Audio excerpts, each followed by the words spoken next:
कर्ज। कहाँ जा रही हो बहू? स्कूटी की चाबी उठाती हुई प्रथा से सास ने पूछा। मम्मी की तरफ जा रही थी अम्मा जी।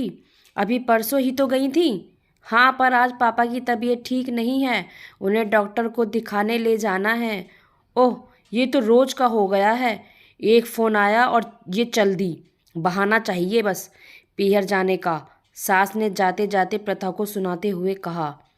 हम तो पछता गए भई, बिना भाई की बहन से शादी करके। सोचा था चलो बिना भाई की बहन है तो क्या हुआ, कोई तो इसे भी ब्याएगा। अरे, जब लड़की के बिना काम ही नहीं चल रहा तो ब्याह ही क्यों किया? ये सुनकर प्रथा के तन बदन में आग लग गई। दरवाजे से ही लौट आई और बोली, ये सब तो आप लोगों को पहले ही से ही पता था ना अम्मा जी कि मेरे भाई नहीं हैं। और माफ़ करना, इसमें एहसान की क्या बात है? आपको भी तो पढ़ी लिखी कमाऊ बहू मिली है। लो, अब ये लो, अपनी नौकरी और पैसों की भी धौंस दिखाने लगी। अजी सुनते हो देवू के पिताजी?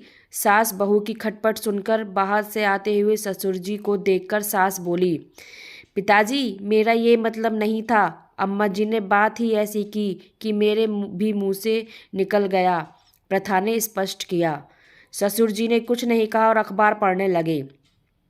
लो, कुछ नहीं कहा, लड़के को पैदा करो, रात रात भर जागो, टट्टी पेशाब करो, पोतड़े धो, पढ़ाओ लिखाओ, शादी करो और बहुओं से ये सब सुनो। कोई लिहाज ही नहीं रहा छोटे बड़ों का। सास ने आखिरी अस्त्र फेंका और पल्लू से आंखें पोंछने लगी। बात बढ़ती देख देवाशीष बाहर आ गया। ये सब क्या हो रहा है अम्मा? अपनी चहेती से ही पूछ ले। तुम अंदर चलो, लगभग खींचते हुए वह प्रथा को कमरे में ले गया। ये सब क्या है प्रथा?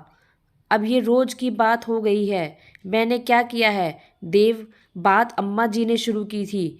क्या उन्हें नहीं पता था कि मेरे कोई भाई नहीं है, इसलिए मुझे तो अपने मम्मी पापा को संभालना ही पड़ेगा?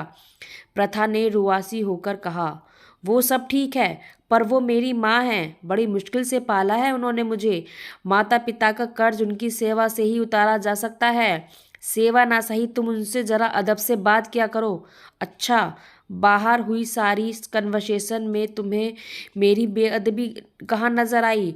तुम्हें ये नौकरी वाली बात नहीं कहनी चाहिए थी। हो सकता है मेरे बात करने का तरीका गलत हो, पर बात सही है देव।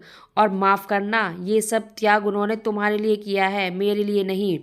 अगर उन्हें मेरा सम्मान और समर्पण चाहिए तो मुझे भी थोड़ी इज्जत देनी होगी।